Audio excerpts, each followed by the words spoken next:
right window. It's going to be on the east side of this town, Dexter. Throwing debris right in front of us here. Yeah, it's about the only clear video of one of the tornadoes that we had yesterday in Mississippi. This part of the country, you know, Mississippi, Alabama, Louisiana, they call it Dixie Alley. It's a little different than Tornado Alley. It has just as many, if not more, tornadoes, and some of them are on the stronger side, too. Very dangerous place to chase. There's a lot of hills and trees. The tornadoes often are rain-wrapped, and we had a couple of pretty devastating, highly impactful tornadoes there yesterday. We don't have ratings on them yet. It's going to take a little while from the Weather Service to be out there because there were probably some long tracks on some of these tornadoes. One guy that was out there chasing these storms, pretty experienced out in that field. And we got like the Blair Witch Project version over here. I like it. Jordan Hall, we've been wanting to have you on the show for a while, man. Thanks for popping in tonight. I appreciate it. No, thanks for having me. Yeah, we're kind of in a weird lighted situation, but we're going to have to make it work. That's okay. No problem at all. So, you know, you were out there on these storms last night. As I understand it, I think you were on the, so I've been talking about like these two big supercells. You had the one with the tornado emergencies that went through Brookhaven. You saw the Bogachita damage there, I'm sure. You were on the one that was farther toward the southeast, correct? Yeah, I actually started on the one to the southeast and ended up making it back up to Brookhaven for that tornado emergency later in the evening. So I'm kind of curious, like, what's the point in chasing down here? Like, I know that sounds like a ridiculous question. I used to work in, like, Huntsville, Alabama, so I know a lot of chasers down around this area. Very tough to see the tornadoes. I mean, I guess you guys did get some pretty decent video there. You could see the one that we showed in the beginning of the block here, Chris. You want to play that one real quick? Explain this video to us. Was this like right at the beginning of it before it got rain wrapped or what? Yeah, so this is after it passed southeast of Tylertown, and I had actually hook sliced this storm and came in through the precip. And right when I came out of that precip area, that's when I could see that tornado off to my right. And this was before it did continue onward and get rain wrapped. And this was very early in its stage when it first started producing tornadoes. Okay, so for the viewers here, what Jordan's talking about is this is the hook part of the storm, and there's a technique. See, we learned this having a bunch of chasers on the other night. It's called the hook slice. So you come in from the backside here, and then he said on his right side he could actually see the tornado before it ended up getting wrapped into all this rain later on. Let me run the radar forward a little bit. And yeah, you could see just totally quickly got wrapped in rain. So honestly, that's probably about the only clear video of any tornado that exists from yesterday. Let's take your drone video. This was a pretty good shot too. I love when you guys get the drones up there. I mean, it's not only for, you know, really useful in seeing some of the damage after a storm has come through, but I especially like this when you're watching the storm come in. Do you think that there's any tornado visible in there? Yeah, so with the drone video of that funnel, there's actually a tornado in progress right there. You can see that little bowl shape that's on the screen. That's actually a tornado ongoing underneath it. Just because it's not fully condensed, as we all know, doesn't mean you don't have those little suction vortices that are spinning underneath and throwing small tree debris. Wow. So do you ever take this this video and, you know, do some edits on it? Maybe like, you know, after the event, I'm sure it's going to be a little while before you really dig into this stuff, but like maybe do like a close-up of it and see if you can pick some stuff out? Yeah, absolutely. As we all know with Dixie Alley, as we call it, the contrast can be really weird. It's usually pretty murky. And being able to go into post-production and bringing the contrast out and kind of darken it up allows you to see little things like those little sub-vortices that are going around and suction vortexes. Wow, very, very cool stuff. Very interesting. Now, I thought this was really interesting. Yesterday, I'm not sure if you're familiar with his work, a guy named Matt Reardon. He's a great meteorologist over at Nutrient Ag Solutions. And he had tweeted this thing out that I'd never really thought of, but it totally makes a lot of sense. He said, I'm always weary, or here's the actual tweet here. He said, on these southeast severe risk days, I'm always weary of the F-dog. That's the supercell that gets the first drink off the Gulf, FDOG. And the storm typically overperforms on the southern periphery of the risk area. And man, I'm telling you, Jordan, like it seems like the two big storms really were the two ones that kind of got the first drink off the Gulf. I mean, do you have any other, you know, maybe have you heard of that one before? Or do you have any other tips about this part of the country? You know, I've never heard of it like that, so that's actually really unique for me. But what I did notice was the main storm that we had got on down there near Tylertown was that first initial supercell that was on the southern side of the differential heating boundary that day. That it went up in the warm, hot air and the sunlight. But what actually surprised me was the tornado emergency up to the north near Brookhaven. That was actually on the north side, closer to that cold front.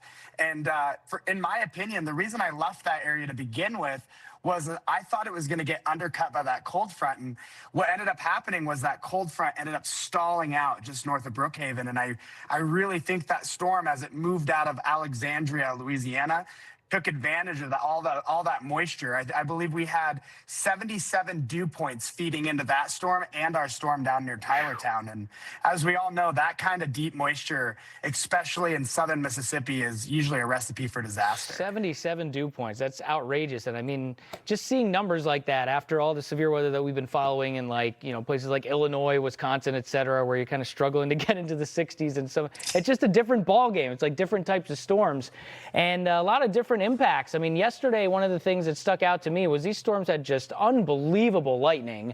And you guys, you know, came up on this house that looks like it probably got hit by lightning. Are we sure it got hit by lightning? I mean, that's what started the fire, right? Yeah, so it was actually a really wild series of events. So right before the house lit on fire, one of my friends, other storm chasers, Aaron Rigsby, got struck by lightning. His vehicle actually got immobilized by a lightning bolt south of Tylertown. And then another person on our radio network actually watched the lightning bolt that started that house fire hit that house as it kind of started. And that house went up from just a little fire to fully engulfed in less than 5 minutes. And by the time I got there, as you can see with that drone video, it was a total loss. And luckily, nobody was inside there from what I hear. So, I mean, yeah, I guess that's a positive spin on that, but a horrible situation there, just seeing that house completely engulfed by fire. That lightning yesterday really was something special. I heard people referring to it as biblical lightning. For some reason, I find that funny. Chris thinks it's funny that I think it's funny. But that's like, I mean, I'm sure you've seen storms that have produced a tremendous amount of lightning. Was it directly related to the tornado genesis? Or I feel like it was just in like all the storms, wasn't it? You know, I've been chasing for over a decade. I have never seen a lightning barrage the way I saw one yesterday. The amount of lightning bolts that were getting shot out of the forward flank of the storm was insane. We were seeing like every second and a half to 2 seconds, you were getting positive charged CG bolts everywhere. And again, it even hit another storm chaser's vehicle. You just couldn't escape them. And it was a constant roar of thunder nonstop. And normally when you see that uptick, it is, in what you said, a sign of like tornado genesis beginning. But in the sense, it was just like that all night. Every single storm was just completely strobing out, and it was constant barrages of lightning. Yeah, Chris and I were looking at some of the still pictures of some of the lightning bolts, and you could see a lot of them did not have any branches on them, which is usually an indication, or at least often an indication, that it's a positive charge bolt, which are usually stronger than the negatively charged ones. Again, just trying to help out for the viewers that have not heard of that yet. Hey, let me throw this out at you. You know, I always like to get into what's going on. I've got my finger on the pulse on weather Twitter, even though I'm an old guy now. I used to be the king of weather Twitter back in the day, Chris.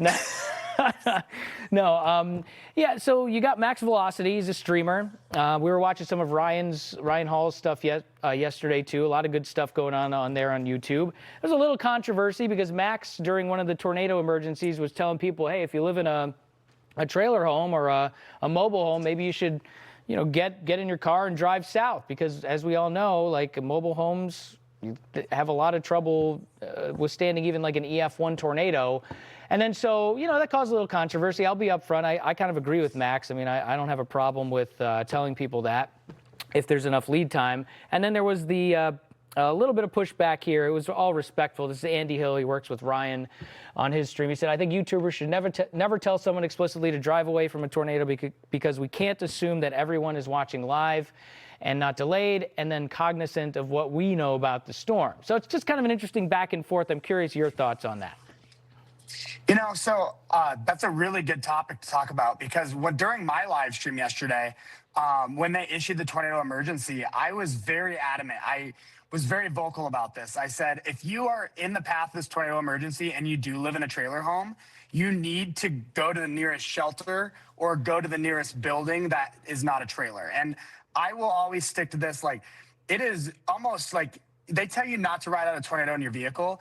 It's a really bad place to do it. But I honestly would argue that a trailer home is worse than riding it out in your vehicle. Well, they just are so fragile in the wind. Look at the damage. I mean, you can clearly see from some of this video, like the cars did okay compared to the homes when it's a mobile home or a trailer home. And, you know, there's a lot of, what do you call it? Like the general advice that's out there. It's, you hear about, like, if it's a big tornado and you're in your car, you want to get out of your car and actually put your body into a ditch on the side of the road. I can't see myself doing that. I mean, I think that's wild. But, right. But I mean, look at this. You can see the cars. Like, I would have rather been in a car than in a mobile home in that situation, right? Absolutely. And for me too, it's like, yeah, I understand, you don't want to feel like you're liable for telling somebody to leave and then they get hit by a tornado. But realistically, it's up to the viewer's discretion when they're watching something. But if you really pay attention or know anything about tornadoes, you really do not want to be in a mobile home. It's very dangerous. They're not going to hold up, especially in a little bit of wind, let alone a strong EF2 plus tornado. And I will always be one and an advocate to tell people to go find shelter where they can. Yeah, good stuff. I mean, all this started many years ago. I remember, I think it was like Mike Morgan, one of the local meteorologists over in Oklahoma City, was telling people to get in their cars and leave, and then all of a sudden it created like a traffic jam. But that was like a bigger city. Every situation's a little different. I think that's what it all comes down to. And I'm not a big fan of making hard rules, because you can look at different situations and see that there are different outcomes, and certain things would have been better. Oh man, it went too fast, Jordan. We're definitely going to have you back again soon. I really, really appreciate the time here, and I would start to get into some of the good stuff. Maybe we'll do like a whole segment on that the next time we have you on. Great stuff. Great job last night. I'm glad y'all are safe, and we appreciate the time. Thank you. Jordan Hall, Storm Chaser.